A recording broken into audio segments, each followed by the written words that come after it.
Muy buenas noches, doctora. Discúlpenos, ¿nos puede escuchar? Ah, Buenas noches a todos. ¿Cuántos alumnos son? Doctora, ¿me puede escuchar? Aproximadamente somos 10. Ya, ¿y van a conectarse el resto? Se están conectando, doctora, pero de igual manera, si usted desea iniciar su clase, no hay ningún solo problema. Ok, vamos a entonces comenzar, ¿ya? Un momentito. Claro, doctora, muchísimas gracias.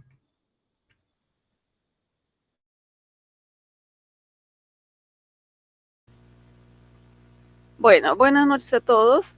Bueno, soy la doctora Puchuri de Cabeza y Cuello del Hospital Hipólito Unanue y vamos a iniciar esta parte. Yo no sé cuántos se van a conectar, pero por lo menos vamos a avanzar una parte. Esta semana nosotros tenemos muy complicada la semana, entonces por eso es que estamos tratando de completar o iniciar por lo menos el día de hoy.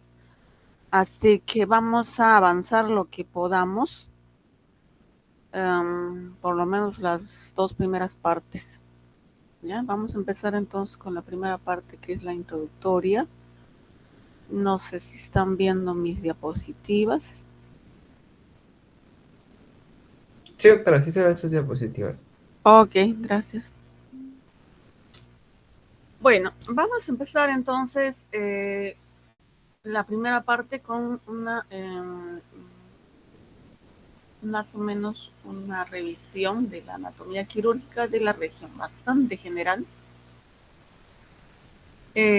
para ver lo que vamos a ver en la región, ¿no? Entonces, por ejemplo, acá están viendo una imagen y están viendo todas las estructuras prácticamente del cuello, ¿no?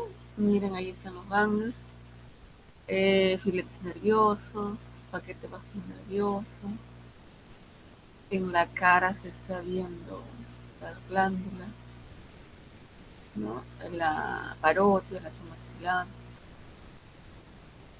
Eh, y bueno, el rostro es una carta de presentación y cuando nosotros queremos evaluar o no, y también hacer tratamiento, o de repente hacer una rehabilitación después de un trauma, siempre tratamos de comparar ambos lados de la cara, ver la simetría, tanto en lo vertical como en lo horizontal, ¿no? Entonces, ahí tenemos planos, un plano horizontal que pasa por la espina nasal y otro plano por el revers orbital y superior que nos va a subdividir al rostro en tres tercios, tercio superior, tercio medio,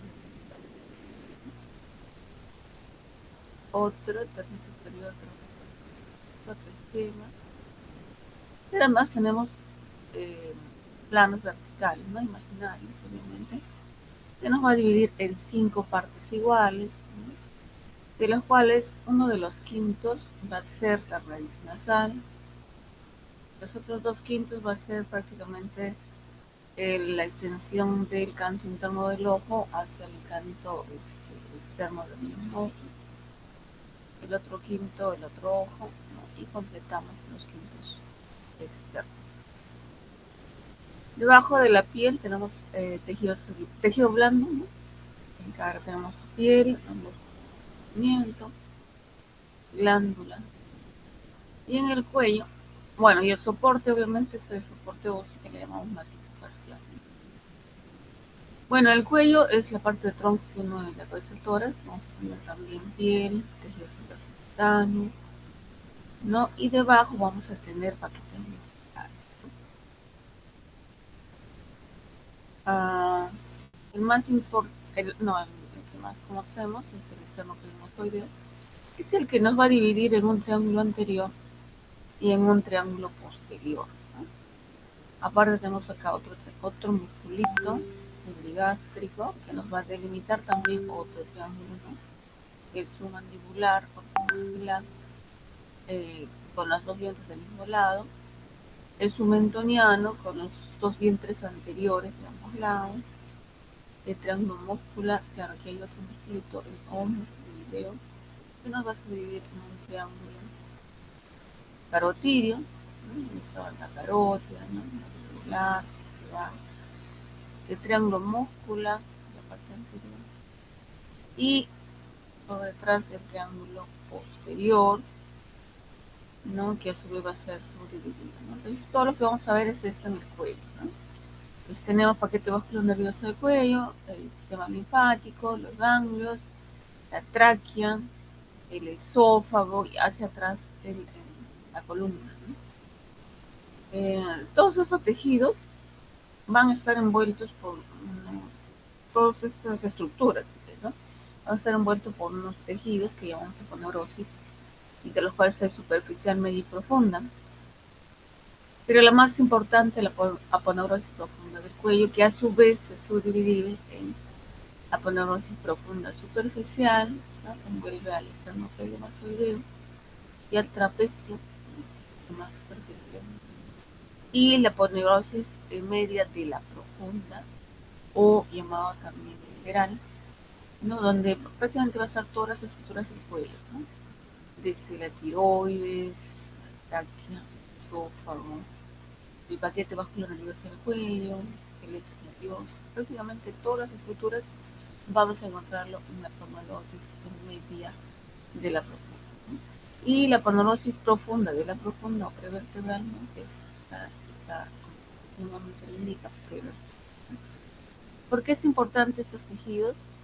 Porque son tejidos que se extienden de la base del cuello hasta, se puede extender hasta muy por debajo del cuello, que sea mediastino, otros dicen que pueden llegar hasta músculos psoas, ¿no? ¿Por qué es importante? Porque van a formar espacios virtuales entre ellas, ¿no? Y por estos espacios puede discurrir contenido. Mayormente, si estamos hablando de infecciones, este, contenidos purulentos pueden descender hasta mediastino, si hay un mediastino superior, mediastino, ¿no? La parte baja, inclusive puede llegar hasta muy, muy bajo, ¿no? Entonces, si hay contenido purulento, puede complicar la situación del paciente, ¿no? Pueden convertirse en mucha letalidad. Los límites del cuello, bueno, se ha dado en el límite superior por la mandíbula, su rama ascendente, la articulación temporomandibular, la apófisis, y hacia atrás tenemos la línea occipital superior, la protuberancia occipital externa, ¿no? En su límite inferior vamos a tener al esternón, las clavículas, la apófisis clavicular y la apófisis espinosa de la séptima cervical. Este es un esquema de lo que venimos hablando, los músculos, los triángulos, ahí están sus nombres, de lo que veníamos mencionando. Esta es una vista lateral también. Me faltaba la subdivisión del triángulo. Está. Acá podemos tener un triángulo occipital y un triángulo supraclavicular. Bueno, entonces estos triángulos van a tener contenido. Como ustedes han visto, ¿qué contenido van a tener? En el cuello van a tener todo el paquete vascular. En el triángulo submentoniano, aparte de ganglios, ¿no? Que son submentonianos, vamos a tener las venas yugulares. En el triángulo submandibular, bueno, ahí va a estar la glándula, ¿no? Submaxilar, submandibular, ganglios también. Aparte de eso, vamos a encontrar en ese triángulo el nervio, una rama del facial, que es el margen. En el triángulo carotidio, obviamente, va a ser la carótida, la bifurcación de la carótida, los ganglios, no, pero la carótida va acompañada del nervio vago, del desnúpar y de la yugular, ¿no? Todas esas estructuras van a estar en ese triángulo, pero adicionalmente vamos a encontrar el asa del fondo. En el triángulo muscular vamos a encontrar ganglios también y la continuación de las celulares anteriores. En el triángulo posterior siempre hay que tener en cuenta que aparte de ganglios vamos a tener el nervio espinal. En realidad el triángulo posterior está ricamente inervada, ¿no? Y de ahí hay que tener bastante cuidado cuando tenemos una lesión, cuando tenemos una masa, un tumor, o hay que extirpar algo de esa zona, hay que tener en cuenta que está ricamente inervada, ¿no? Entonces está el espinal, está el plexo cervical, sus manos cutáneas, está el plexo braquial, su tronco superior, ¿no?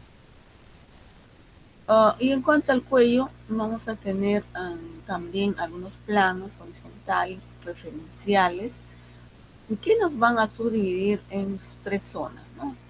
Zona 1, zona 2, zona 3. Zona 1 un tanto baja, siempre hay que tener presente que puede estar algunas lesiones, tumores, comprometer no solamente la zona del cuello, sino comprometer la zona alta de tórax, ¿no? Entonces, muchas veces los tumores podrían haberse originado acá y podrían, ¿no?, extenderse hacia el tórax. Por ejemplo, un bocio, ¿no?, que puede crecer, puede sumergirse también, ¿no?, y puede llegar hasta la región torácica. O viceversa, tal vez un tumor de pulmón, otro tipo de tumor, otro tipo de lesión, puede afectar también la zona de cuello. Es, pues tener mucha relación con la región torácica, esta zona 1. La zona 3 es una zona alta y también puede tener relación, o hay que hacer una valoración también de estructuras que pueden comprometer la base del cráneo, ¿no? Son tumores, son lesiones musculares, alguna lesión, y hay que ver que no está comprometida la base del cráneo, ¿no? La zona 2, un poquito central, un poquito más central. Este es un esquema de lo que venimos hablando, ¿no? Zona 1, zona 2, zona 3, tercio inferior, tercio medio, cráneo y tercio superior. Bueno, habíamos hablado que en el cuello hay múltiples ganglios, normalmente están distribuidos, pueden crecer por un proceso infeccioso, un proceso inflamatorio, un proceso tumoral también, ¿no? Se pueden nombrar así como están, ¿no?, el triángulo tal, ¿no? O cuando estamos hablando de tumores malignos, estamos hablando del famoso N, ¿no? Mayormente utilizamos esta nomenclatura internacional, así en números romanos, que se puede entender en cualquier idioma, ¿no? Tenemos el grupo 1, el grupo 2, 3 y 4 está relacionado al nivel de desarmoclenozoideo, el superior, 3 medio, 4, ¿no? El triángulo posterior, mayormente relacionado al espino. Se puede llamar así, que normalmente usamos con mayor frecuencia porque lo podemos entender en cualquier idioma, o también lo podemos llamar de acuerdo a las estructuras que están próximas, ¿no? El 1, región muscular, 2, 3 y 4, relacionado a la región urocarotidia, superior, el 3 urocarotidia, 4 urocarotidia. El quinto, relacionado al nervio espinal, por eso espinal. El grupo 6, relacionado a la región pelágica. ¿Qué vamos a revisar en este capítulo de cabeza y cuello? Bueno, vamos a revisar una patología congénita, 2, traumatología facial, patología tumoral de linfa maligna. Hoy vamos a tocar específicamente tiroides y paratiroides, ¿no? Concomitantemente probablemente hay que tocar lo que es la cirugía reconstructiva, ¿no? Posterior a restricciones radicales, tumorales, de repente posterior a un trauma, pérdida de sustancia, ¿no? Y la cirugía ortognática está relacionada a la cirugía, sobre todo cuando se trata de alteraciones en el desarrollo de los músculos. Probablemente haya más patologías, ¿no?, pero hemos tratado de agruparlo en 5 grandes grupos, la patología de la retina. Mayormente, ¿qué vamos a tener en consulta o cuando vienen a consultar los pacientes? Mayormente van a acudir porque presentan aumento de volumen o una masa, una bola, un bulto en alguna parte de la cara, una parte del cuello, ¿no? Y acuden a su consulta. Entonces, nosotros tenemos que valorar en primer lugar frente a qué patología podemos estar presente, y para ello, a ver, valoramos, a ver, ¿es un adulto? ¿Es un mayor de 40 años? ¿Es una a edad intermedia, como están ustedes acá, o son niños. Entonces, en los adultos, lo primero que debemos descartar es que no estemos frente a un tumor maligno, es la primera posibilidad. Mientras que en los jóvenes y niños, la primera posibilidad que podría tratarse es un proceso inflamatorio, ¿no? En los adultos, esto va a ubicarse en el segundo lugar, ¿no? O sea, no necesariamente es el congénito en primer lugar si tenemos una masa, es el inflamatorio. El congénito va a ocupar el segundo lugar tanto en los adultos. Eso se comporta muy parecido, ¿no? Los menores de 40 años. La única diferencia de repente ya en los niños, es decir, cuando comparamos entre tumores malignos y benignos, los malignos van a ser mucho más frecuentes en los niños, ¿no? Y en la edad media, esa es la última posibilidad que vamos a encontrar, una posibilidad maligna. No es que no haya, sí existe, pero hay que tratar primero las otras posibilidades. Ahora, esta edad de 15 a 40 para tumores malignos ha ido descendiendo últimamente, ¿no? Será por los estilos de vida diferentes, el tipo de alimentación totalmente diferente, comida chatarra, comida procesada, ¿no? Entonces, estilos de vida poco saludables, poco movimiento, y así una serie de ¿no? malos hábitos, de repente, consumo de alcohol, tabaco, y una serie, los tipos de, ¿no? de usos de mucha tecnología, que están mucho, quieren todo ya, ¿no? Rápido. Entonces, todos esos seres vivos pueden ir contribuyendo a que esta edad va disminuyendo, ¿no? De repente, más adelante vamos a distribuir este virus. Bueno, entonces ahora vamos a ver qué enfermedades congénitas tenemos en cada grupo etario. A ver, en los mayores de 40 hay, sí, en los adultos sí hay, pero dentro de las congénitas que vamos a encontrar en ellos es el linfangioma. En realidad el linfangioma lo vamos a encontrar en todos los grupos etarios, mayormente menores de 2 años ya están en casi el 90%, 80-90%. Diagnóstico, ¿no?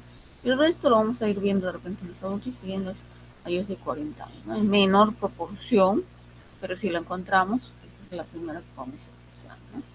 Dentro de las congénitas en los niños, en primer lugar, tenemos el quistes gloso, y en las personas de edad media, tenemos en primer lugar el quiste oral.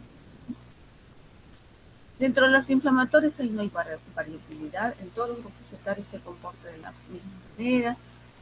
Vamos a tener adenitis de origen infeccioso, tipo viral, tipo bacteriano, tipo granulomatoso, IPCT, ¿no? Este es un cuadro de más o menos cuál sería la razón de una adenopatía, aumento de volumen de un ganglio. En primer lugar tenemos las infecciosas, ¿no? Entre las infecciosas vamos a tener las virales, ¿no? Epstein-Barr, citomegalovirus, herpes simple, rubiola, ¿no? La rubiola cursa mucho con adenopatías, sarampión, ¿no? Hoy en día la mayoría se ha vacunado, ¿no? Contra la varicela, la rubiola, sarampión, ¿no? Pero cuando aparecen, cursan mucho con la apatía, sobre todo la rubiola, ¿no? Pero puede darse también adenovirus, bacillatosis. Dentro de las bacterianas, las más comunes, estreptococos, estafilococos, enfermedad por arañazo de gato, y así una serie de tuberculosis, ¿no? También las micóticas, como puede ser histoplasmosis, paratoxicrosis, clamidias, parásitos, una serie de agentes infecciosos puede producir adenopatía. Otro grupo bastante raro ya, enfermedades inmunológicas que pueden cursar con adenopatías, como AR juvenil, eritematosos sistémicos, Sjögren. Hay así una serie de enfermedades que pueden cursar, no es común, pero podrían aparecer, ¿no? Los más relacionados creo que con enfermedades malignas y podemos encontrar, por ejemplo, los linfomas de Hodgkin o Hodgkin, pueden encontrar las leucemias, ¿no? Y también las metástasis, ¿no? Los famosos N positivos, ¿no? Entonces las metástasis de un primario. Hay otras enfermedades un tanto más raras por depósitos de lípidos, bastante raras, la Gaucher, PIC, Fabry también, ¿no? Y dentro de las enfermedades endocrinas, el hipertiroidismo, ¿no? Es bastante rara y nos puede llevar a confusión, porque si yo tengo un ganglio y tengo un tiroides aumentado de volumen, tengo que descartar que no sea maligno, ¿no? Pero hay que tener presente que en los hipertiroidismos podemos encontrar algún tipo de, ¿no? No es común, pero cuando haya podemos asociar, podemos evaluar. Y hay un grupo un tanto más raro, pero que también hay neuropatías, son la enfermedad Castleman, Kawasaki, Kikuchi, Rosai-Hoffman, histoplasmosis de células Langerhans, hipertrigliceridemia grave, amiloidosis, ¿no? Posterior a PLC, ¿no? Y así una serie de enfermedades que pueden causar coronavirus. Dentro de las enfermedades neoplásicas, ¿no? Así como las enfermedades congénitas que encontramos en todos los grupos etarios, el linfoma, acá también los linfomas vamos a encontrar en primer lugar en todos los grupos etarios, ¿no? Adicionalmente, en los niños vamos a encontrar una neoplasia de tiroides. Bueno, entonces, cuando nosotros tenemos una masa en el cuello y son adultos, debemos valorar de la siguiente manera, ¿no? Si hay masas, pueden deberse a ganglios, ganglios o tumores, 85% va a ser neoplásica en los adultos, ¿no? Solo el 15% se va a deber a causas inflamatorias. De ese 85% neoplásicas, el 85% van a ser malignas. Solo el 15%, de esos 85, el 15% va a ser benigna. Eso sí hay benignas, pero en menor proporción. Pueden ser quisquiomoides, tumor de globo carotídeo, ¿no? De estos 85% que es maligna, va a ser metástasis, 85%. Solo el 15% va a deberse a lesiones o tumores primarios, como los linfomas o tumores de glándulas salivales. Ese 85% que son metástasis, el 85% en primarios, el origen, lo vamos a encontrar encima de las clavículas. Vamos a buscar el primario en cuello, cara, ¿no? Pero vamos a tener un 15% que el primario va a estar a distancia, ¿no? Debajo del cráneo. Aquí vamos a encontrar, por ejemplo, el cáncer de Virchow, ¿no? Una metástasis de cáncer de estómago, pero no solamente estómago puede dar a este triángulo, sobre todo al triángulo supraclavicular, ¿no? Puede dar esófago, pulmón, ovario, vamos a ir más adelante. Aquí está. Entonces, cuando tenemos ganglios metastásicos, dependiendo del grupo donde está la metástasis, podemos tratar de buscar el primario, ¿no? Por ejemplo, si estamos en el grupo 1, un mentoniano, hay que buscar en labios, bocas, la piel de la cara. Si estamos en grupo 2, ¿no? En el grupo 2, faringe, puede ser rinofaringe, orofaringe o hipofaringe. Ahí debe estar la infección o el primario. Si estamos en el grupo 3, cuando estás en el grupo 3, hay que buscar en tiroides, ¿no? Hay que haber algún nódulo, algún punto infectivo. Si estamos en el grupo 4, esófago mayormente, ¿no? Y aquí está el grupo 5, el triángulo posterior, ¿no? Aquí está el supraclavicular, ¿no? No solamente va a dar estómago metástasis, sino también puede dar páncreas, esófago, pulmón, mama, ovario, próstata, ¿no? Pero representa solo el 15%. ¿no? Pero sí hay que tener en cuenta que puede dar a este triángulo. En el triángulo occipital, ¿no? En la parte posterior hay que buscar cuero cabelludo. Bueno, y así sucesivamente, nos podemos hacer nódulos, no pueden consultar, aumento de volumen, también la parte del cuello, cervical anterior, cervical posterior. Y como ustedes están viendo así en esa imagen, así son los grupos ganglionares, mayormente distribuido yulo carotidio, ¿no? Ahí están muy próximos a este, ¿no? Y esto ya no es esto, ¿no? Masas, nódulos, ¿no? Nosotros neoplásicas no vamos a ver por ejemplo, en el grupo de 15 a 40 años, tumor tipo faringe, linfe, tumores de la glándula de cavidad oral. Y en el plano anterior vamos a tener lomo carotidio, tumores clínicos, en realidad en el cuello podemos encontrar casi todos los tumores habidos y por haber. Tumores de glándulas salivales, de su mandibular, de la corteza carótida, y así sucesivamente. Tenemos que valorar en la parte del cuello, ¿no? Frente a qué patología, frente a qué estructuras, cuál puede ser el origen, ¿no?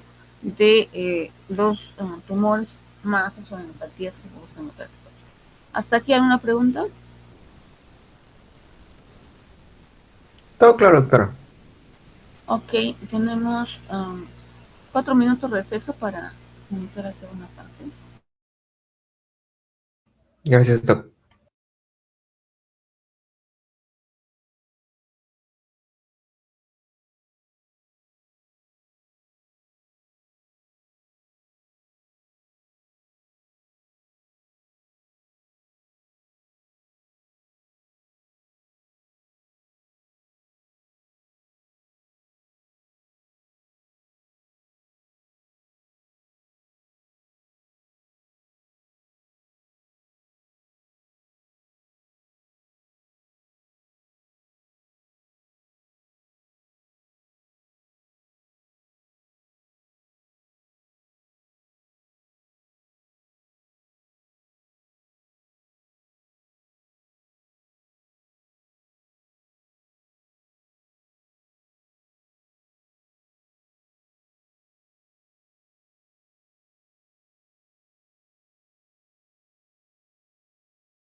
Ok, entonces vamos a continuar con esta segunda parte, que vamos a revisar no toda la patología de tiroides ni paratiroides, sino la parte que más está orientada a qué patologías se puede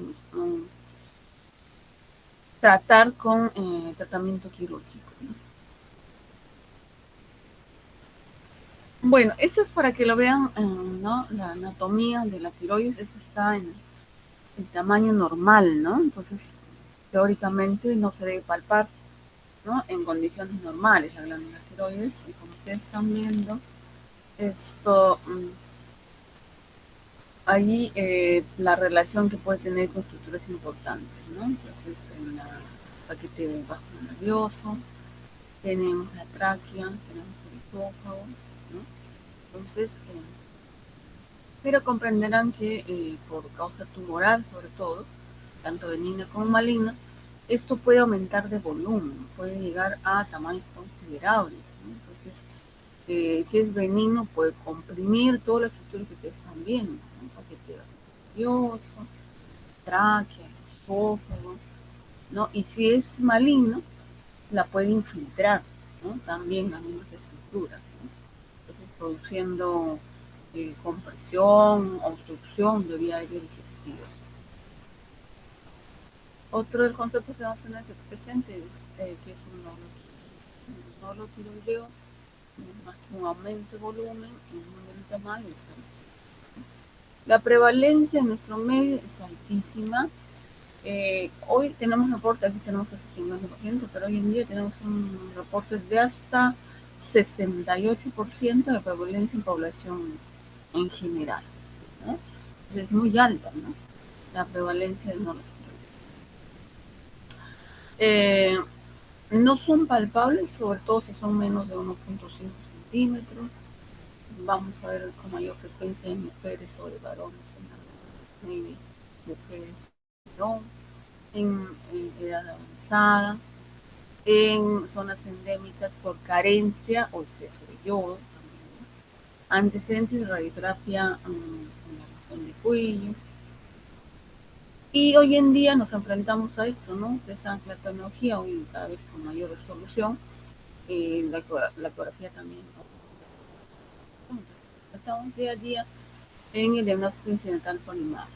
Entonces se pide un examen de ecografía, una tomografía de tórax, de cuello, eclodoppler de carótidas, una ecotomografía de por otros problemas de ganglios cefales, de paratiroides o de ganglios, o simplemente por dolor, ¿no? ¿Y qué nos van a informar? Nos van a informar que tenemos nódulos. ¿Qué vamos a hacer con esos nódulos? Otro concepto que vamos a tener presente es el microcarcinoma, que esto se debe al cáncer específicamente a un tipo específico casi, ¿no? No se debe a todos los tipos de cáncer, ¿no? A un tipo más relacionado al tipo papilar, que debe ser menor de 1 centímetro, ¿no? Es decir, no se palpa, eso es micro, ¿no? No se palpa, y entonces, ¿cómo logramos identificar? Mayormente es un hallazgo en autopsias de pacientes que han fallecido por otras causas. Eso significa que no ha sido la neoplasia, ¿no? Causa de eso. Entonces, más bien han fallecido por otras causas y al hacer el estudio de tiroides se va a encontrar nódulos tiroides, ¿no? De todos los nódulos que hemos mencionado, ¿cuántos van a tratarse de cáncer de tiroides? Más o menos del 5 al 16% de nódulos fríos, ¿no? O exagerando podemos llegar a ser 25. ¿Cuál es la etiopatogenia de los nódulos tiroideos? En realidad es multifactorial. Hay factores que son factores de riesgo para múltiples patologías, para múltiples enfermedades, ¿no? Y sobre todo los factores ambientales, ¿no? Como por ejemplo el tabaco, ¿no? El tabaco es factor de riesgo no solamente para patología tiroidea, sino para distintos neoplasias malignas, enfermedades degenerativas, diabetes, hipertensión, ¿no? La radiación, ¿no? La radiación ionizante también es un factor de riesgo para múltiples enfermedades, ¿no? Yodo, ¿no? Deficiencia de exceso de yodo. Y acá sí, tal vez más específico a tiroides, embarazo y ingesta de sustancias pociógenas naturales como yuca, la mandioca, la col, ¿no? Se dicen. Otro de los factores que también casi, ¿no?, está relacionado a otras enfermedades son los factores genéticos, ¿no? Pues, tiroides no podía ser de excepción. Entonces, ahí se ha comparado la incidencia de nódulos tiroideos gemelos univitelinos con bivitelinos, donde siendo mayores univitelinos, ¿no? También se ha encontrado un gen autosómico dominante, sobre todo el cáncer familiar, cáncer medular de tiroides, ¿no? Se ha ya identificado inclusive. Y otros factores, ¿no?, que estimulan el crecimiento de los tirocitos para ser follicular, como las interleuquinas, el factor de crecimiento derivado de fibroblastos, el crecimiento térmico, y creo que uno de los más importantes es la TSH, ¿no?, que se asocia más al cáncer papilar de tiroides. Bueno, entonces tenemos que también evaluar cuáles son factores de riesgo para sospechar que estamos frente a un cáncer. A ver, sexo masculino, ¿no? Habíamos dicho que la relación de nuestro Dios 9 mujeres sobre un varón, pero ese uno, el riesgo de que sea neoplasia maligna es mucho más alto. Extremos de la vida, menores de 20, mayores de 55 ahorita. Y si el nódulo está creciendo, sigue creciendo, hay invasión local. Si son fríos, no es mayor posibilidad, ¿no? En zonas endémicas, ¿no?, donde hay déficit o exceso de yodo también, que puede estar asociado al cáncer folicular. Si crece rápidamente, hay antecedentes de radioterapia previa, antecedentes familiares de cáncer papilar, medular.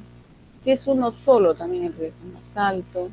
Si es duro, poco móvil, hay ganglios, hay alteración de la voz y la gamografía dice nódulo frío. Entonces la posibilidad de que sea maligno. Aquí hemos asociado a un grupo en cuanto a la sospecha de neoplasia, ¿no? Si tenemos alta sospecha de que sea un cáncer cuando crece muy rápido, es duro, está adherido, alteración de la voz, hay un ganglio o ganglios, ¿no?, alta sospecha de que estamos frente a una neoplasia. Ahora ese cuadrito lo vemos tipo de riesgo, factores, ¿no?, asociados al tipo de cáncer, ¿no? Entonces la TSH elevada, más está asociado al cáncer papilar. Las radiaciones también. Mientras que el yodo, tanto como exceso como defecto, más está asociado al cáncer.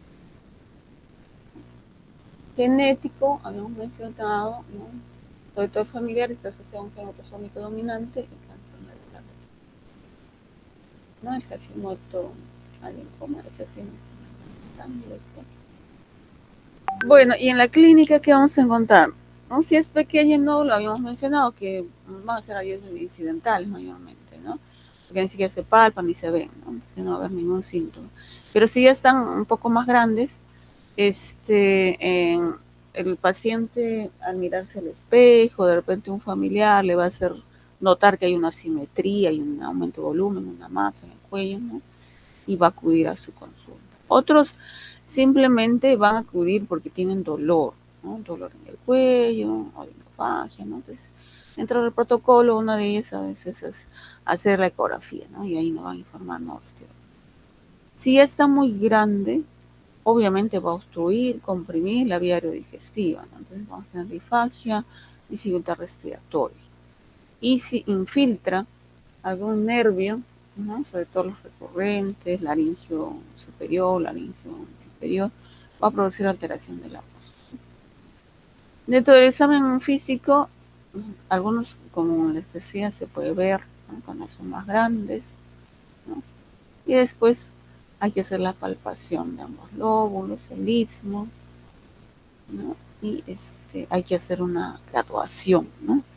de qué tamaño, frente a qué tamaño estamos, ¿no? El grado 1 es palpable, pero en el 1A no es visible todavía, ¿no? En el 1B se puede ver, pero con cuello extendido. En el 2 es invisible, ¿no? Y en el 3 ya se puede ver a distancia. ¿Qué tipos de nódulos tenemos de acuerdo a su función? Tenemos el nódulo frío, ¿no? Ahí es donde requerimos hacer el BAF. Y el nódulo caliente, más bien está asociado a hiperfunción, al hipertiroidismo, y más bien vamos a buscar los efectos que va a producir, ¿no? El aumento de hormonas tiroideas. Entonces, ¿qué vamos a buscar? A ver si encontramos taquicardia, tremor distal, adelgazamiento, diarrea, bajo de peso, nerviosismo, ¿no? Todo lo que está relacionado a lo que es el hipertiroidismo. ¿Cuáles son los exámenes de ayuda diagnóstica para patología tiroidea? En primer lugar va a ser la TSH, es la de mayor sensibilidad, ¿no? Entonces completamos con la T4 libre y estamos sospechando de hiper en la T3, ¿no? Y si queremos valorar progresivamente, podríamos ver primero TSH, después T4 libre y después completamos con T3, pero mayormente estos exámenes deben darse en un solo tiempo, entonces por lo general pedimos los dos juntos hasta T4, ¿no? Pero si sospechamos de un hiper, se pide los tres, ¿no? Si tenemos un examen por imágenes, la ecografía es el gol estándar. Nos va a dar una serie de información, sobre todo para sospechar de neoplasia maligna o neoplasia benigna. Si estamos sospechando de una neoplasia maligna, la biopsia por aspiración con hoja fina, hoy en día ecoguiada, ¿no? Si ya tenemos todos estos diagnósticos de repente positivos o no positivos también pueden tener, pero de repente el caso de benigno de repente es muy grande y hay que hacer el planeamiento quirúrgico, la tomografía helicoidal corte para la extensión de enfermedad, para ver qué estructuras ha invadido, si está comprometido, qué estructura está comprometido, si va a ser resecable, qué estructuras no se van a poder conservar y todo eso, ¿no? Para hacer una valoración de la extensión de la cirugía mayormente. Aquí tenemos la ecografía. La ecografía nos da una serie de información. Este es una clasificación de riesgo de malignidad usado por la Asociación Americana de Tiroides, ¿no? Este es de 2015, pero nos da una serie de características que nos da una serie de factores para determinar el riesgo de malignidad. Entonces, por ejemplo, aquí vamos a tener en esta inicial un nódulo quístico, ¿no? De estos bordes regulares, ¿no? De estos la posibilidad de que sea maligno es menos del 1%, 99% que es benigno. No dice cero, no dice que no exista, no, se puede haber, pero 99% de posibilidad que es benigno, ¿no? Si nos vamos al extremo superior, entonces vamos a tener el nódulo hipoicogénico, vamos a tener microcalcificaciones, vamos a tener bordes irregulares, shunt arteriovenoso. De esta característica, una alta sospecha de neoplasia maligna, ¿no? Pero alta sospecha quiere decir que mayor del 70-90% va a ser neoplasia maligna, ¿no? Entonces, hay un porcentaje que, a pesar de esta característica, puede ser benigna. Sí, hay un porcentaje que, a pesar de que puede dar todas estas características, puede ser benigna. En menor proporción, pero podría darse, ¿no? Entonces, más o menos, en resumen, podemos ver cómo nos puede orientar algunas características, ¿no? Bordes irregulares, especificidad hasta 86.4, localización subcapsular 86%, microcalcificaciones 94%, bordes irregulares 80%, hipoecogenicidad 83%, ¿no? El único que va a llegar al 100% es los shunts arteriovenosos, que nos puede llegar a una especificidad de 100%. Bueno, y hoy en día ya esto es de la Asociación de Radiología, ¿no? Eh, nos va a informar también de riesgo de malignidad en porcentaje, ¿no? Esto es un poquito más, ¿cómo le puedo decir? Tampoco llega al 100%, aunque ahí, por ejemplo, acá el TIRAS 2 lo consideran como 0% de malignidad, pero definitivamente ninguno llega tan absoluto, ¿no? Siempre hay una, casi 1% de posibilidad, ¿no? Entonces, ¿qué pasa? Que la anterior característica o hay una serie de características, ustedes ya están con la tecnología, le van poniendo puntos, puntos, puntos y van a hacer, se va a sumar, ¿no? Y ahí van a poner score y ahí le van a poner tantos puntos si era 2, tantos puntos si era 3, ¿no? Era 4, pero si ustedes van viendo, por ejemplo, si era 3, ¿hay un riesgo de humanidad? Sí, menos del 5%. ¿No? En el 4 es mucha la variabilidad, que puede ser de 5, en el 4A, por ejemplo, de 5 a 10%, pero el 4B de 10 al 80%. ¿No? Y el TIRAS 5, ¿no? Mayor de 80%, y el TIRAS 6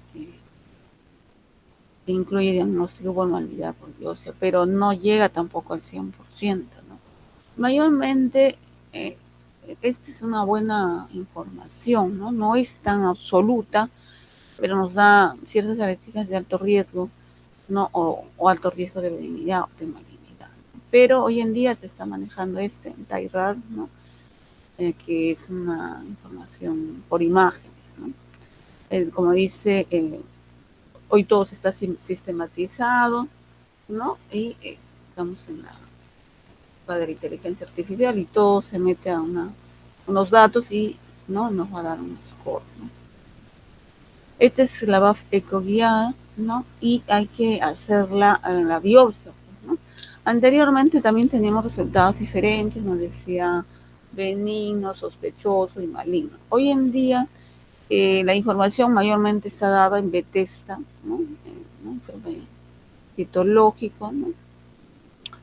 De los cuales también igual una serie de características ¿no? de la biopsia nos va a dar, por ejemplo, el Bethesda 2, que supuestamente va a ser benigno, pero hay un riesgo de malignidad, o sea, tiene todas las características de benigno, pero hasta el 3% puede ser maligno, ¿no?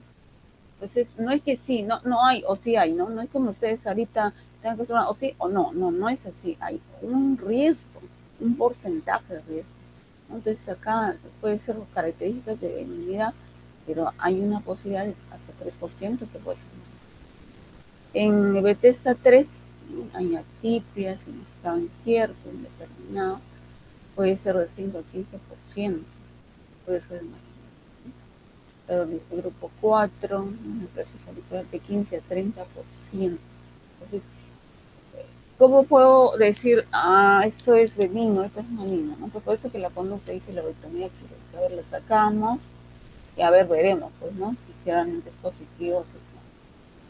En caso de los sospechosos de malignidad, mayormente lo tratamos como si lo fuera. No es que sea por 100%, es alta, hasta 80, 60-75% de malignidad, ¿no? Entonces, sí hay un porcentaje de un 25% que puede ser benigno. Entonces, terminará ahí el tratamiento con su hormona, ¿no? De sustitución, pero si resulta ser maligno, ya va a protocolo de tratamiento de malignidad. Y el maligno, teóricamente, todas las características de malignidad de la biopsia, no estoy hablando de la ecografía, de la biopsia, miren, puede haber un 3 a 1% de posibilidad de que sea benigno. O sea, si bien es cierto, eso no parece que todo al parecer sea maligno, pero hay una posibilidad entre 3 y 1% que podría ser benigno. Pero de igual manera el tratamiento se hace como si lo fuera, ¿no? Entonces igual, ¿no? Al terminar el tratamiento Si es benigno, solamente sea sustitución hormonal, ¿no? Y si es maligno, va a protocolo ya de tratamiento específico. Ok, la dermatología nos ayuda solo más para ver funcionalidad, sobre todo hipersensibilidad, nódulo caliente o enfermedad de Graves, ¿no? No nos ayuda para determinar cáncer. El diagnóstico definitivo de todas maneras va a ser por anatomía patológica. Y aquí está un cuadrito más o menos, como les decía, se va puntuando, ¿no? De acuerdo a características, composición, la misma, ¿no? Que habíamos visto en el cuadro grande, la forma, los márgenes, los focos, ¿no? Hay un score, le van poniendo puntitos, ya está, puntos, puntos, puntos, y de ahí sacan un score y dirá un 0 a 5, que hemos dicho, ¿no? Al sospechoso, ¿no? Entonces, ¿qué hacemos con el 0 a 5 altamente sospechoso? Si sospechoso, va a biopsia, pero tiene que ser mayor de 1 centímetro. Menor de 1 centímetro, no. Así sea altamente sospechoso. En el RAS 4, moderadamente también es sospechoso, pero el BAF se considera en mayor de 1,5. En conclusión, no todos los nódulos vamos a hacer BAF, ¿no? Si tiene factores de riesgo mayores de 1 centímetro, sí amerita hacer BAF, ¿no? Vamos a mejor ver en un cuadro más severo. Entonces, ¿en quiénes indicamos evaluación y tratamiento? Estamos mencionando que hay alta frecuencia de noradiotiroides en la población en general. Entonces nos enfrentamos hoy en día al desafío de decidir en quiénes vamos a usar las técnicas de diagnóstico y en quiénes justifican tratamiento, ya sea médico, ya sea quirúrgico. A ver, manejo nódulos tiroideos sin factores de riesgo, ¿no? Que se hallaron incidentalmente.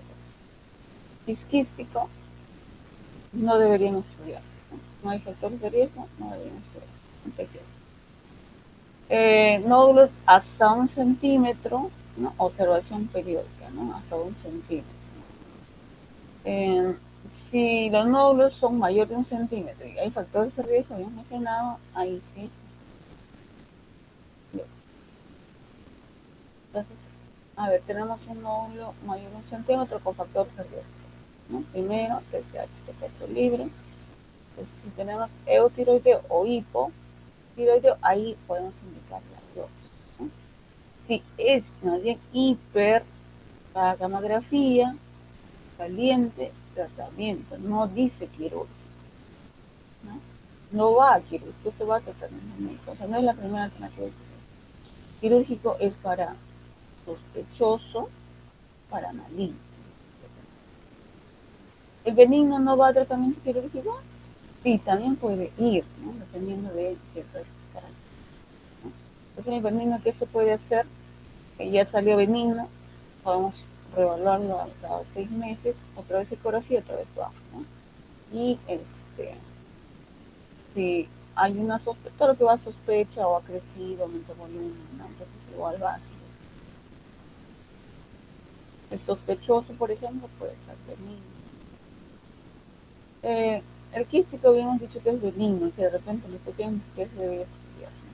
El quístico también puede llegar a ser un problema, ¿no? Porque está creciendo y puede bajar, entonces vuelve a aumentar de volumen, así sea características de benignidad, también por sospecha podemos hacer tratamiento. Eso sí, si es quístico es más pequeño, disminuye. Hay casos muy raros que hemos visto, el paciente viene con una masa y después en el tiempo va bajando, va bajando, va bajando, está regresionando, ¿no? Entonces en ese caso sí se podría tener en observación. ¿Qué hacemos con el benigno? ¿No? El benigno no se opera. Esta es otra escuela, eso lo hace endocrino. En unos casos pueden iniciar un tratamiento supresor para ver cómo se comportan los nódulos, bloqueando la TSH con levotiroxina por 6 meses y hacer un nuevo control, ¿no? A los 6 meses, que ahí podemos ver que de repente ha crecido, ¿no? A pesar de lo que vemos. En ese caso se va a cirugía de todas, ¿no? Así de repente nuestros exámenes nos digan que es característica de benigno, pero no, si creció a pesar de todo esto, va a cirugía, ¿no? Que puede ser, resultar que sea una depresión maligna, o también puede resultar que sea benigna, ¿no? Cualquiera de los dos. Pero por igual, ¿no? Si creció, igual hay que ir a tratar. En cambio, por el contrario, si está disminuyendo, están igual, puede ir a observación, ¿no? Si sigue igual, puede ir a su seguimiento. En el caso que aumenten algún tipo de control, pues va por sospecha hacia. Entonces tenemos indicaciones para cirugía tiroidea. Eh, a ver, hemos dicho que los malignos, por malignidad, y los sospechosos, ¿no? Para poder determinar exactamente. Puede haber benignos, pero está comprimiendo, está obstruyendo también, ¿no? Puede ser que todos mis exámenes me den benigno, pero esto es benigno, pero yo veo que está creciendo, entonces también es probablemente un pase. Y tumores quísticos que aparentemente tiene características de benignidad, debe estar recibando, aumentando el volumen, entonces ahí también va a ser. Entonces, la cirugía tiroidea va a resolver, ¿no? Va a resolver una patología tiroidea, llamamos en los malignos, ¿no? Y en los sospechosos, ¿no? Nos va a servir para el diagnóstico definitivo y como tratamiento también, porque vamos a eliminar, pues, ¿no? La masa o el quiste, ¿no? Vamos a eliminar, ¿no? En la resolución de tumores funcionales, aquí está hablando de hiper, hemos dicho que no es la primera alternativa, es la última alternativa, ¿no? No es la primera. Con fines estéticos, bueno, a 1.5 no se palpa. Para que se vea, estamos hablando de 2 centímetros. Entonces, para que sea antiestético, mayormente ya son un poquito más grandes, ¿no? 4 o 5 centímetros. Y ahí mayormente estamos recomendando cirugía, a pesar que todas las características no dice benigno, todo lo demás. Pero ya mayor de ese tamaño estamos recomendando cirugía también, ¿no? A pesar de ser. ¿Cuáles son los tipos de cirugía? Bueno, si son benignos, recomendamos una cirugía conservadora, o sea, la parte que esté comprometida, que es un solo lóbulo, o si es el lóbulo del istmo, o de repente las dos glándulas, pero podemos conservar los polos, ¿no? La cirugía conservadora trata de conservar tejido tiroideo, porque aquí tenemos unas glándulitas pequeñitas en los polos, que son las paratiroides, ¿no? Son los paratiroides que se irrigan de vasos tiroideos. Entonces, si se sacan, obviamente se queda sin vascularidad de esas glándulas. Y no solamente vamos a quedar con hipotiroidismo, sino con hipopara. Entonces, mayormente en los nódulos que no tenemos diagnóstico de malignidad, que estamos escuchando de repente de benignidad, se hace una cirugía conservadora, ¿no? Conservando parte de tiroides o lóbulo, dependiendo, ¿no? De dónde está comprometida la lesión. Mientras que cuando estamos frente a sospecha de tumores malignos, la cirugía es más radical, ¿no? Una tirotomía total. Ahí está, tirotomía total y cirugías conservadoras, no mayormente orientadas a tumores malignos. Otra de las cosas que debemos repasar es cuáles son las complicaciones en la cirugía tiroidea, ¿no? Porque tenemos cirugía conservadora, cirugía radical. Podría decir, si tengo un tumor en tiroides, podría eliminar toda la tiroides y el asunto arreglado, ¿no? Porque tiene sus complicaciones, ¿no? Entonces, por eso es que hay que ser más conservador posible, ¿no? Una de ellas es la crisis queratoxicósica, sobre todo cuando estamos frente a hipertiroidismo, ¿no? Por eso que la indicación es no operar en fase de hipertiroidismo. ¿Qué nos va a dar la crisis queratoxicósica? Hipertiroidexia, taquicardia, presiones elevadas que nos pueden controlar, es realmente muy letal. Hemorragia, sangrado intra o postoperatorio también, ustedes también está muy cerca de los grandes vasos.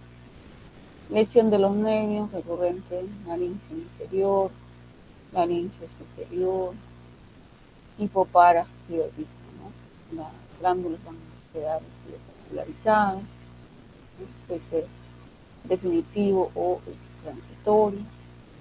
A veces puede haber infiltrado tumor en la tráquea, puede haber perforación traqueal. Y aquí un cuadrito comparativo entre las complicaciones de la cirugía en lo que es la cirugía radical, ¿no? La cirugía tiroidectomía total con la cirugía conservadora. Y si vemos varios autores, eh, siempre la cirugía radical va a representar mayor riesgo. Un autor, otro autor, la hipopara puede llegar hasta el 27%, bastante alta. Es otro autor con el hipopara puede llegar hasta el 33%, bastante alta, ¿no? Las lesiones del nervio también aquí, miren, puede llegar hasta el 10%, hipopara puede llegar al 6%, ¿no?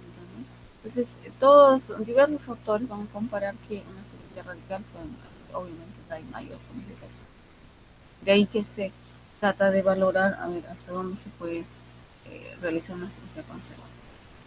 Tipos de nódulos de acuerdo a la tipo histológico, ¿no? La anatomía patológica, puede ser adenoma, tiroiditis, tiroides Hashimoto, eh, bóceo coloide, adenoma, de, y dentro de lo que vamos a revisar las neoplasias malignas de tiroides, aquí sí vamos a encontrar los cánceres que se originan en los tirocitos, ¿no? En las células foliculares. A estos se les va a llamar cáncer diferenciado de tiroides.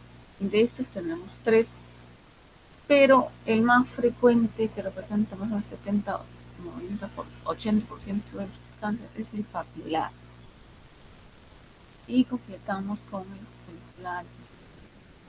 Otro grupo es el cáncer medular de tiroides, que se origina ya en las células parafoliculares, ¿no? Son otro tipo de células, otras características, ¿no? Entonces, el comportamiento también es totalmente diferente, ¿no? El tercer grupo, el cáncer diferenciado anaplásico, ¿no? Que es ya un cáncer que ya no se puede identificar ninguna célula tiroidea, pues es diferenciado, ya ni siquiera se puede simular a la célula que lo originó. Bueno, entonces cuando estamos frente a tumores malignos, una de las cosas que podemos hacer es evaluar el estadio, ¿no? Para valorar el tratamiento y para ver el pronóstico de enfermedad, ¿no? ¿Qué patrones nos van a orientar, nos van a servir para estadiar? Hay factores, ¿no? El famoso TNM, ¿no? El caso de tiroides es el TNM, ¿no? De los cuales el T1 es un tumor intratiroideo que debe ser menor de 2 centímetros. Le ponen 1A, 1B, al 1A menor de 1 centímetro, 1B. Pero lo que es que el T1 es menor de 2 centímetros intratiroideo.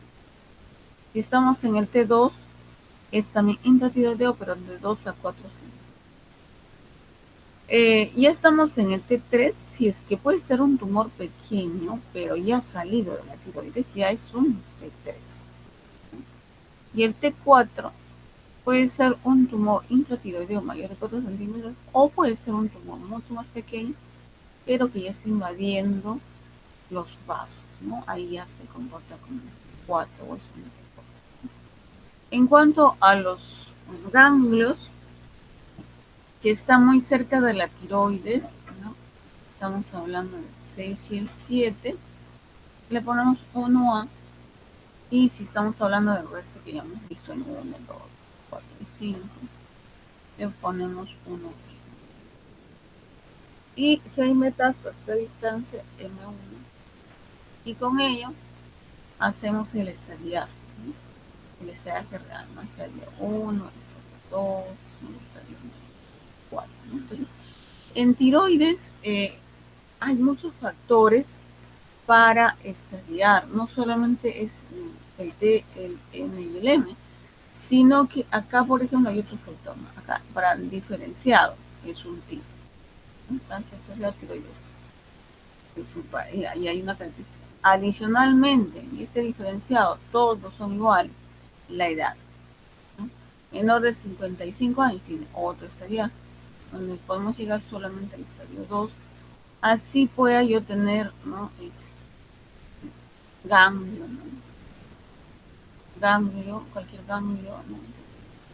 Eh, o puedo llegar solo a estadio 2 si es diferenciado y es la edad es menor de 55 años, por eso que está en verde, ¿no? Pero si es mayor de 55 años, ahí sí se comporta como los cánceres que ya tenemos, ¿no? Porque acaba de haber estadio 1, 2, 3, 4, ¿no? 4 ya es avanzado, el 1 y 2 el inicio, ¿no? Ya se comporta como casi como cualquier otro cáncer.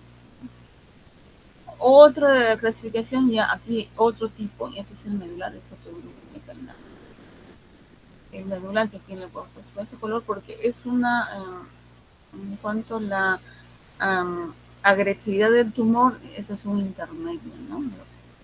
Lo diferenciado, el medular, y este es ya el mortal. El medular también va a tener, ¿no? Estadio 1, estadio 2, estadio 3, como todo cáncer que seguramente van a realizar en todos los títulos, y el anaplásico, ya ahí sí no tenemos estadios iniciales, todos son estadios avanzados, todos son 4. Entonces en tiroides hay varios factores para hacer el estadiaje, ¿no? El tipo histológico, la edad, si es diferenciado, no importa mucho la edad. Si no es diferenciado, no importa la edad, pero sí el medular es un intermedio de agresividad y el anaplásico sí mortal, ¿no? Potencialmente. Vamos a hablar un poquito entonces de cáncer diferenciado. Estamos hablando del papilar, debe ser el de mejor pronóstico y afortunadamente representa 60-80% de los casos. Puede ser 70% en el lobular, pero 20% multicéntrico y 20% bilateral. De ahí la recomendación de hacer una cirugía radical, ¿no? No sabemos si estamos frente a un 20% bilateral o 20% multicéntrico. La característica de ese tipo de tumor es que es predominantemente linfática en un 50%, o sea, el 50% va a dar metástasis y solo el 5% va a dar metástasis a distancia, ¿no? Solo el 5%. Dentro de la anatomía patológica forma papilas, por eso toma ese nombre. Y en cuanto a tratamiento de cáncer papilar, el cáncer de papilar también, tenemos muchos tratamientos complementarios, por eso seguramente saben, ¿no? Desde el quirúrgico, ¿no? La cirugía radical, podemos completar con yodo, ¿sí? Completar sí, con yodo 131 y hormonoterapia supresiva. Hemos dicho que el papilar estaba asociado al factor de riesgo de la TSH. Entonces, por eso la hormonosupresión, ¿no? Bloqueamos la TSH con la tiroxina. Entonces, tenemos muchos tratamientos complementarios, ¿no? De ahí que puede manejarse mejor ese tipo de cáncer, ¿no? Entonces, tenemos factores pronósticos, aún siendo de buen pronóstico, hay casos que van a ir evolucionando desfavorablemente. Entonces, ¿en qué casos van a ir bien o controlar definitivamente la enfermedad? En mayores de 21 años, menores de 55, mujeres, que el tumor es menor de 1 centímetro, está oculto, uno solo. Entonces son factores pronósticos. Entonces se va a controlar tranquilamente. Pero hay pronósticos negativos, factores pronósticos negativos, como edad mayor, sí, extremos de la vida, ¿no? Menor de 20 años, sexo masculino, ¿no? Tamaño mayor de 4 centímetros, se sale de la cápsula, por eso el T aumenta, ¿no? Metas a distancia, o sea, puede ser tan, no un tumor diferenciado, de buen pronóstico, pero si hay metas a distancia, es un factor desfavorable. Y dentro del papilar también hay tipos histológicos que son más agresivos que otros, ¿no? O por ejemplo, más agresivos de células altas, ¿no? Menos agresivos las clásicas. Este es otro tipo de cáncer diferenciado de tiroides, cáncer follicular, es el segundo en frecuencia, solamente representa la 10%. Eh, y esto se va a caracterizar más, que vamos a encontrar en zonas endémicas por exceso o por déficit de yodo, está relacionado más al yodo, ¿no? Eh, la diseminación es predominantemente hemática, y ahí va a dar metástasis a distancia, huesos, pulmón, cerebro, intestino, ¿no? Esto es el tratamiento o también muy similar, ¿no? Papilar, ¿no? Quirúrgico, no total, también radical, radioterapia con yodo y hormonoterapia, ¿no? Hormonoterapia. En este caso sustitutoria, porque el folicular no está asociado al yodo, no está asociado mucho a la TSH, ¿no? Y este es otro tipo de cáncer diferenciado, el cáncer de hígado. Este es mucho más agresivo que los dos anteriores, a pesar de ser diferenciado. Y eso también es la diseminación predominantemente hematógena, mayor mortalidad, ¿no? Muy alta mortalidad. El tratamiento también es radical, que es el total, y el hormonoterapia sustitutoria no está asociado a TSH, ¿no? En conclusión, el cáncer de tiroides, es decir, más papilar, creo que es el 80% de casos. Podemos tener cirugía, terapia con yodo 131, hormonoterapia, no, si de repente ya es muy grande, todavía necesitamos otro tipo de terapia, también podemos hacer. Bueno, entonces hay factores de bajo riesgo de recurrencia. Estamos hablando de recurrencia que vuelve a aparecer el tumor, ¿no? De bajo riesgo de recurrencia, por ejemplo, menores de 45 años, que es papilar, el tumor menos de 4 centímetros, que está dentro de la tiroides, no hay metástasis, factores de pronóstico de baja recurrencia. Más por el contrario, de alta recurrencia, factores pronósticos de alta recurrencia, mayores de 45, ya es folicular, la posibilidad de cola paterna, ha salido la tiroides, evita esa distancia, probablemente vuelve a ser el tumor, ¿no? Y este es un cuadro similar del anterior, pues también es ¿no? Alto riesgo, pero bajo riesgo, alto.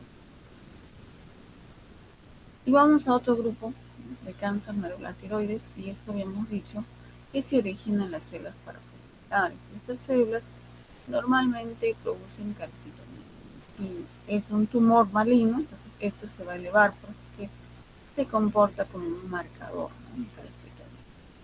Esto es mucho más agresivo que los anteriores y se disemina muy rápidamente, ¿no? Entonces hay dos formas, una hereditaria o familiar que representa el 80%, es esta sucesión gen autosómico dominante, ¿no? Entonces, muchas veces se hace el estudio genético en estos pacientes para ver si la descendencia tiene el gen y se puede hacer una tiroidectomía profiláctica, ¿no? O sea, no se sabe en qué momento puede hacerla. Mientras que tenemos un 30% esporádico que no está ligado. Este tipo de cáncer es muy agresivo y tiene una diseminación linfática del 75% y diseminación hemática es muy alta ya.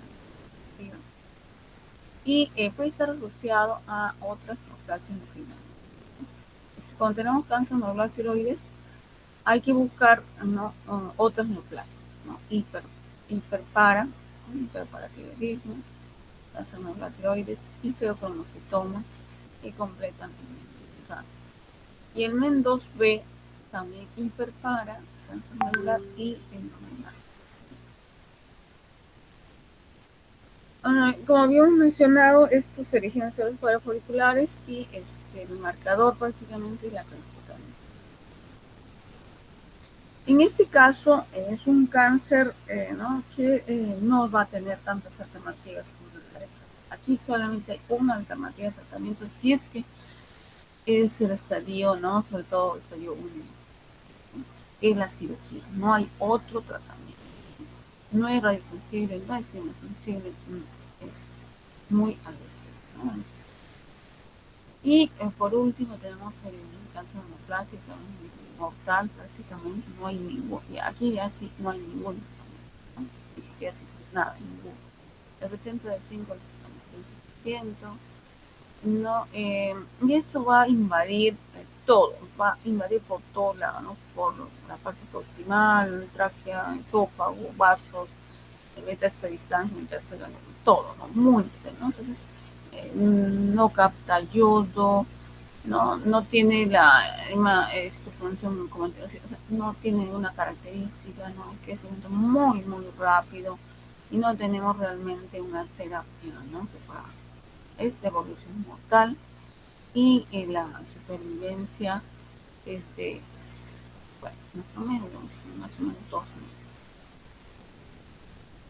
meses. Todo es paliativo y mayor resistencia. Parece que es rápidamente, parece que es muy difícil porque la mayoría de tumores es crece tan rápidamente que todo está en estadio 4, ¿no? Ok, este es un resumen. Entonces el papilar mayormente linfotrópico, el 50% de la metástasis glandular. El folicular es predominantemente hemático, mayormente va a distancia, sobre todo a hueso 20%, ¿no? El Hartley también es a distancia y hemática. Y el medular, habíamos mencionado, da metástasis glandular 75% y 50% hemática. Y está asociado a Mendoza, neoplasia múltiple, y también está asociado familiar a un gen autosómico dominante, ¿no? Y en anaplásico, este, es comportamiento. En conclusión, en cáncer de tiroides, el papilar es el que mejor pronóstico, el 35%, la supervivencia, la sobrevida alta también, y tenemos la cirugía radical, completamos con yo 131 y adicionalmente podemos tener supresión de la crisis. Tenemos varios tratamientos, de ahí por eso el de mejor pronóstico, ¿no? Bueno, y el resto, el folicular, la cirugía nos ayuda, ¿no? Y la cáncer medular, solo cirugía, estadios iniciales, 1, 2, y el resto solamente. Ok, ¿alguna pregunta con relación a tiroides?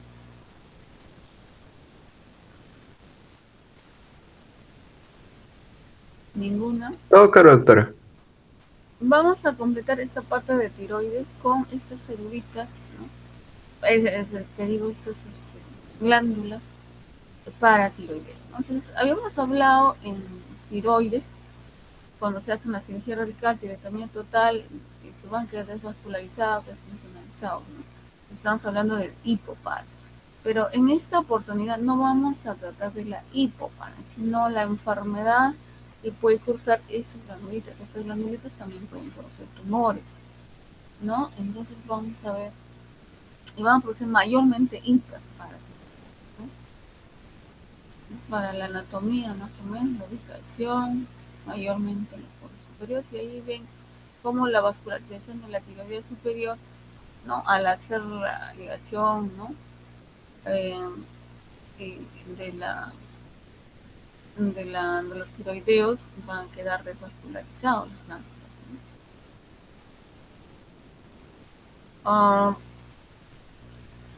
esos van a ser el número de aproximadamente 4 y van a estar localizados, como ustedes ven, ahí donde hemos mencionado, pero a veces pueden ser tópicos también, ¿no? La patología que se da más relacionada a hiperparatiroidismo primario y producidos por un adenoma mayormente, el 85% de casos, ¿no? Pero va a haber un porcentaje, el 10%, que va a producir hiperplasia de las 4 glándulas. Y por ejemplo, tenemos adenoma paratiroideo, que representa el 85%, cuando una o dos o tres de las glándulas van a producir algún tipo de tumor. En este caso, una de las glandulitas está produciendo un tumor. Y comprenderán también que el tratamiento sería más fácil, ¿no? Porque se elimina la parte donde está comprometida y el resto de glándulas que no tiene patología van a funcionar normalmente, ¿no? El problema va a ser cuando tengamos hiperplasia, donde todas las glándulas están produciendo, están hipertrofiadas, Entonces, eh, y eso va a estar asociado, habíamos hablado de neoplasia endócrina múltiple, ¿no? Mendoza, Mendoza B, que estaba asociado a cáncer de la tiroides, pero esto no solamente va a ser Mendoza, también va a ser el MIN1, que está asociado a tumor en hipófisis, en un prolactinoma y un tumor en páncreas, un insulinoma, más hiperparatinosis. La paratiroides está asociado a neoplasia endócrina múltiples, en 2A, en 2B, en 1, ¿no? Entonces, hay que buscar siempre alguna otra neoplasia endocrina, ¿no? Esta es la hiperplasia paratiroidea. Vamos a ver cómo podemos dar el tratamiento quirúrgico. ¿Qué podemos hacer? Como dicen, se puede sacar todas las glándulas, las cuatro, y trasplantarla una para que pueda seguir produciendo algo, ¿no? La otra dice, bueno, sacamos tres y la dejamos la cuarta sobre la mitad. Y también no debemos dejar de olvidar lo que es el cáncer, ¿verdad? Es muy raro. De hecho, cada 5 años se presenta uno, más o menos, pero también cursa con hiperparatiroidismo, ¿no? En dosis mucho más altas que las hiperparatiroidismo. ¿Cómo diagnosticamos al hiperpara? Mayormente es un diagnóstico retrospectivo. El paciente va a presentar el efecto de la hiperpara y recién ahí retrospectivamente vamos a ver el análisis por qué se da. Entonces, mayormente tenemos pacientes formadores de cálculos, de la vesícula, de los riñones, de las costillas urinarias, ¿no? O de repente pacientes con fracturas patológicas y hay que hacer un estudio retrospectivo, ¿no? O de repente otros con fatigabilidad, debilidad muscular, o en algunos casos se ha visto también pacientes con pancreatitis, y la silosaje de calcio elevado, PTH elevado, y retrospectivamente hacemos el diagnóstico, ¿no? Mayormente no es que sí tengo una masa y ahí debe ser, no, mayormente se hace un diagnóstico retrospectivo, ¿no? Entonces, en todos los pacientes que estamos viendo ahí, fracturas patológicas, se le pide calcio, un calcio sérico, PTH, ¿no? De ahí nos va a informar el calcio sérico elevado, el PTH elevado, entonces hay que buscar dónde está el foco. Entonces tenemos el examen diagnóstico por imagen. El estándar se está midiendo. Y aquí ustedes pueden ver en este caso, por ejemplo, una paraectomía.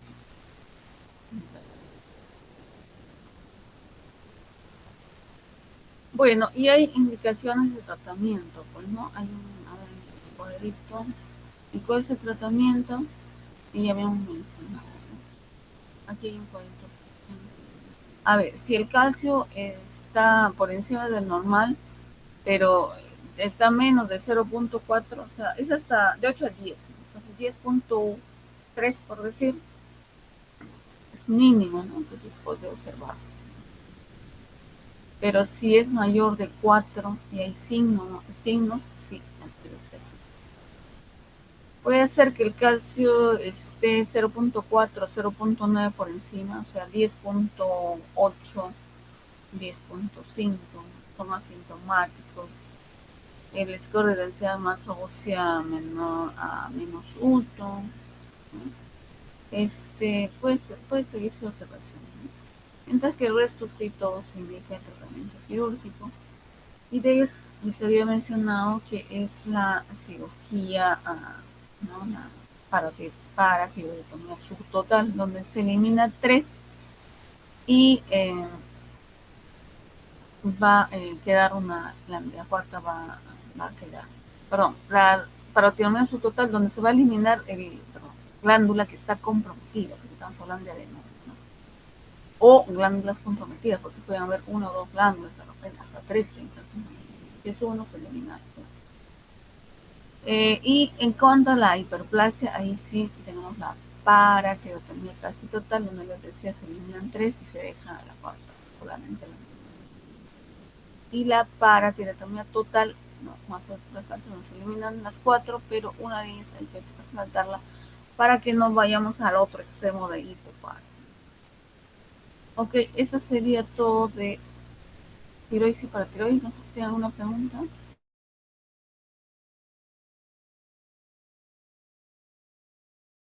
Perfecto, claro, doctora. Muchas gracias. Ok, vamos a terminar por hoy. Nos falta enfermedades congénitas quirúrgicas, que eso coordinamos en el transcurso de la semana. Esta semana nosotros tenemos un congreso internacional, así que probablemente va a estar un poco limitado, un poco los horarios un poco también, ¿no?, complicados. Pero nos falta una clase, así que coordinamos en el transcurso de los días, a ver en qué momento lo podemos hacer, ya es un poco más corta, y con eso estaríamos completando la primera parte. ¿Alguna pregunta, alguna inquietud?